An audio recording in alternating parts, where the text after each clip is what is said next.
Hey, everybody. Thanks for tuning in today. And you've got the right therapist here, a division of the conservative take. So today I had to talk to everybody about Bad Vegan. Have you watched Bad Vegan on Netflix yet? Oh my goodness. I this show was like catnip for me, can I just tell you? This show was amazing. I have one more episode to watch tonight. I could barely keep my eyes open last night because I binged about 2.5 hours of it. I think I have one more episode and then I'll be done.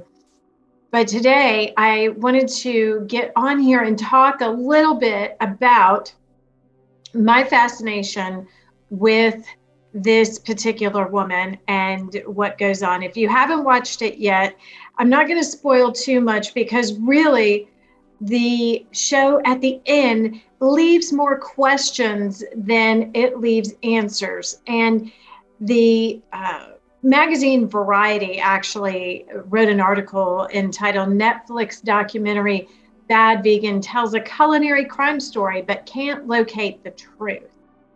And really at the end of it, you're scratching your head saying, oh my goodness, how did this even happen? So what I wanted to do was to come on today to just talk a little bit, and this might just have to be a two-parter because there is so much here for me to just get into from a clinical standpoint. You know how much I love talking about narcissism, both narcissists and their victims. Okay, this is fascinating on so many levels. I'm so just nerding out on this in all of the ways. So let me just read for you the first part here of this Variety review.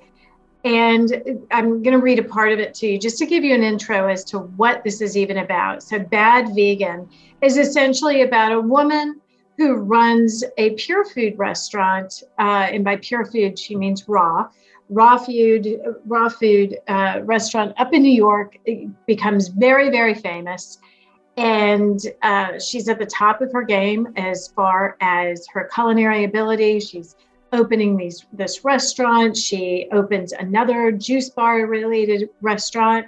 And she even has a background in finance. So this is no dumb bunny. And her name is Sarma Melangalis, I believe is how you pronounce her last name. And she was a celebrated raw food chef. And she basically, we watch her go from being at the top of her game in terms of her career. And when you watch the show, because I know after hearing all of this, you'll definitely want to tune in. But this, not for nothing, but this girl is, or a woman is absolutely gorgeous. She is quite lovely and obviously smart, obviously talented. And so she ends up getting connected and dating and marrying an individual. His name is Anthony Strangis, Strangis. And how strange is this man? He is a narcissist in all the ways, folks, all of the ways. It is just a textbook narcissist encounter. But that is not what is unique about this. What is unique about this and what leaves everybody scratching their head is what Variety writes here. And this is what I want to really get to today to talk about a little further. So it says in the Variety piece, and I'll leave a link in the show notes for you to be able to read it yourself if you'd like. From the enigma of what motivates us to a rise and fall narrative to, yes, the pleasures of Schadenfreude, the materials for a fascinating tale are here. And Melangalis' journey, culminating in her arrest for fraud, certainly bears the fascination of tragedy.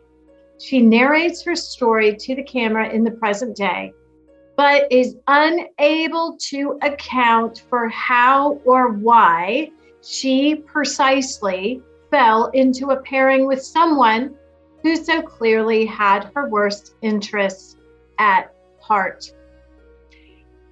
She is unable to account for it. And let me just get into this a little bit for you guys, that this should not come as a surprise that she cannot account for how she got to where she is.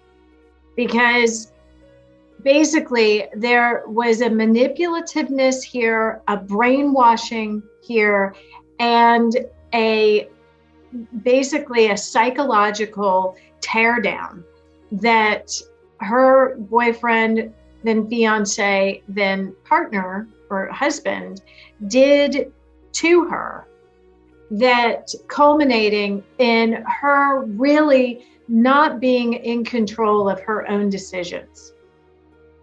And any layperson or anybody who watches this is going to say, oh, this girl is so stupid. Oh, this girl is so dumb. Why would she ever do that? Why would she ever continue, moving forward and being with this man? It seems as almost as if she's just stupid. And what I want to impress upon you is that narcissistic people prey on their victims and hopefully survivors, but their victims and partners, just like pedophiles prey on children. And they do that in a very sophisticated way, wherein, just like children, even adult, mostly females, rarely are aware that they're being brought into this web of lies, this web of deceit, and this web of subterfuge. If it were obvious, smart people wouldn't get into these relationships. The irony of this is that more often than not, in narcissistic relationships, they are filled with smart women. These women are smart. They're usually career-oriented. They're at the top of their game, and they are usually good with money. They are financially savvy. And those characteristics applied to Miss Sarma as well.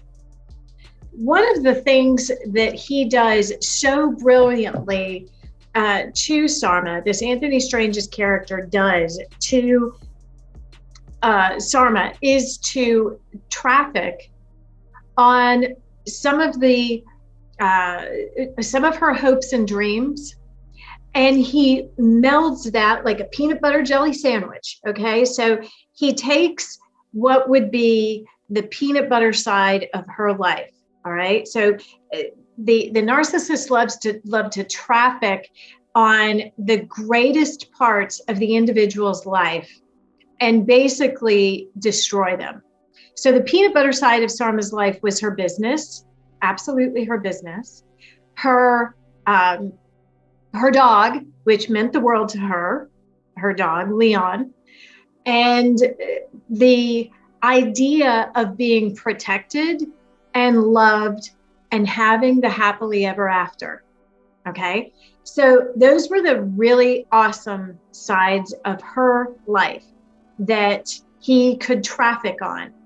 The other awesome sides of her were her personality traits. So Miss Sarma had a fantastic combination of personality traits. Let's call it the jelly side if we're going to go with this peanut butter jelly metaphor here. So the jelly side, the squishy part of Miss Sarma, had to do with the super traits of her personality. Okay, so what were those? It was her cooperativeness. All right, meaning that she wanted everybody to get along. My goodness, she ran a successful restaurant. You know how I've never run a successful restaurant, but you know how hard it is to run a successful restaurant where everybody's making money and everybody's getting along, and it's fabulously successful. She had to have a cooperativeness trait in order to make that happen in her place of business. So that was huge for her. She had a commitment. She was goal oriented. She had a commitment in her business, or a sense of commitment with what she started, or she finished what she started. Even when she got a finance or economics degree, she went to work, I believe it was for Bear Stearns. And she went ahead and worked even in her major. So she was committed to seeing that through and to even trying out her degree in the workplace to see if that was something that she really wanted to do. She was able to be nimble and basically switch careers, and she went to culinary school. This woman was really, really bright and intelligent. She had a thirst for learning, okay? So these super traits are huge. The other super trait is loyalty, okay? Loyalty and sticking with it. So she had a loyalty and she had a warmth about her too. The loyalty to sticking with her employees at her place of business, a loyalty to sticking with this guy through thick and thin. And I'm going to tell you how he brainwashed her into that. So let's put a pin in that for a minute. But I want to get to these super traits. So we've got these excellent, the peanut butter side of her life, which were all of the things that meant so much to her, combined with these super traits of herself, of her actual personality. Put those things together and you've got an awesome human being that is capable of great things. And Sarma was really leveraging her life to the highest degree when Anthony stepped in it. And he recognized this. He understood this. But he took some of her greatest human traits and leveraged them. And the way that he did that was to kind of weave his way back and forth from the peanut butter jelly of her life and then turn everything onto himself. So he was able to do that by weaving this tale of life and death, a life and death situation that he was in. He actually said he was in black ops in the CIA and that he was constantly in danger, that he was being watched, okay, that he was going and basically a mercenary on some of these, and she believed it. And the reason that she believed it is because he banked on her sense of morality, that she would help whoever she could. And that's why it's so fascinating to me. I love this. Her sense of being helpful and her sense of outreach is fully illustrated in her long-standing relationship with a homeless man that was on her street. That right there tells you everything she needs to know. You need to know about why Anthony chose this woman and to basically destroy her life. And the sense that Sarma felt like she could make a difference in people's lives, that she could help people, and that if she helped enough, that people would change, that people would be capable of changing. And that, you know, though those are high morals to have, we all know that in reality, that the idea that somebody's personality could radically change after age 35 is actually very, very, very low. Very low. 35, y'all, it's baked in the cake. You can't, after 35, you can make some behavior changes and perhaps be a little bit more open, but your personality more than likely will not radically change after age 35. So to that end is where we see Anthony come in and begin to weave his way from parts of her life and leverage parts of her personality in order to brainwash her into what he was wanting, what he was thinking, and what he wanted to do in order to further his own goals. Now, spoiler alert, if you don't want to hear this, traffic or pull ahead a few seconds here, but spoiler alert, not only was Anthony Sturgis definitely a narcissist, he had that personality disorder. He also was supposedly diagnosed PTSD. So we have another co-occurring disorder there that has its own symptoms associated with it. But we also have in him some anger issues.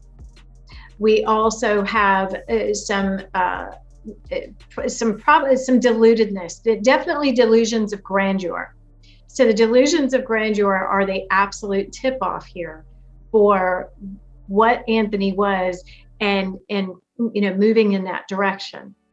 So because of Sarma's high hopes and her wanting the happily ever after, and we see that he plays on this idea with her because these are the essence of what she really wants in her life. And he plays on it and plays on it and plays on it and basically tells her if she'll just try a little harder, if she'll just keep hanging in with him, then she'll get the happily ever after. And what I tell my clients is that hope is not a strategy. Hope is just a feeling. It is not a strategy to win or to leverage or to get what you want. It's a sentiment. That's it. And we can't bank on it. All that to say, we watch the downfall of this lovely, successful woman. And what is tragic for me as a therapist, as I watched her on the screen, is that you can tell that she has a lot of trauma and confusion, and she herself doesn't even understand how she got to this place. The cognitive dissonance of being between, of her asking herself, how did I even get to this place? That's what these people are, these partners of narcissists in these narcissistic relationships. That's what they are experiencing. And cognitive dissonance is that gap between who I think I know I am and who I have become. And it doesn't match up.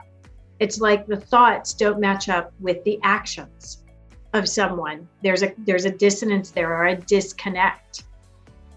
So what happens with the partners who are in narcissistic relationships, they first question him, and it's usually a him, but they first question him. Why is he doing this? What kind of person does this? Is an example of some of the questions that they ask. They question him, they question the relationship. Is this relationship healthy? Is this what healthy people do in a relationship? So the relationship is questioned by her. Then finally, she starts to question herself. Who am I that I am still in this relationship?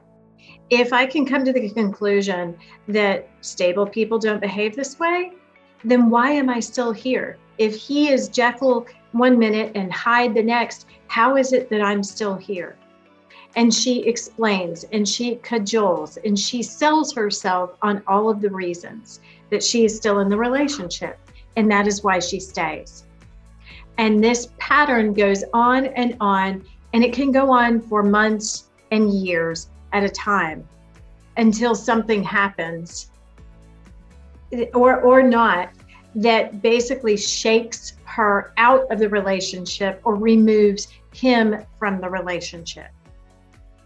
And I get to see the final episode tonight, so I cannot wait to see what I'm seeing. But I wanted to get on today to just talk about how this brainwashing technique works, and that peanut butter jelly combination of these successful women that are trafficked upon and that are sought out. I'm telling you, these high-functioning women are like catnip to con men, to narcissists, and to antisocial people.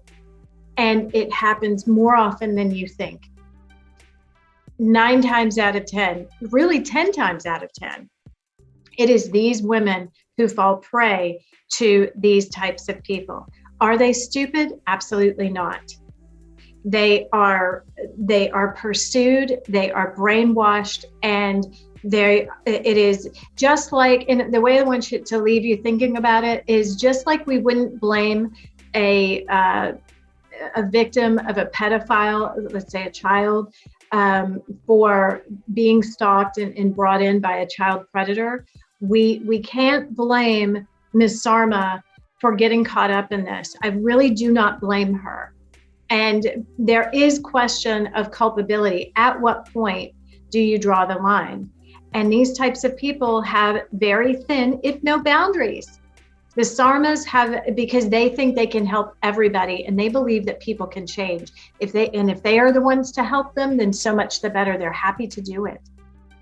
So there should be no question, in my clinical opinion, as to how this woman got caught up in this scenario. Okay, go watch it. Hopefully you'll nerd out on this as much as I did, and enjoy. I'm going to be back with part 2, I think probably next week. So stay tuned. Thanks for tuning in. And I can't wait to read your comments and see what you think about bad vegan. So go watch it today.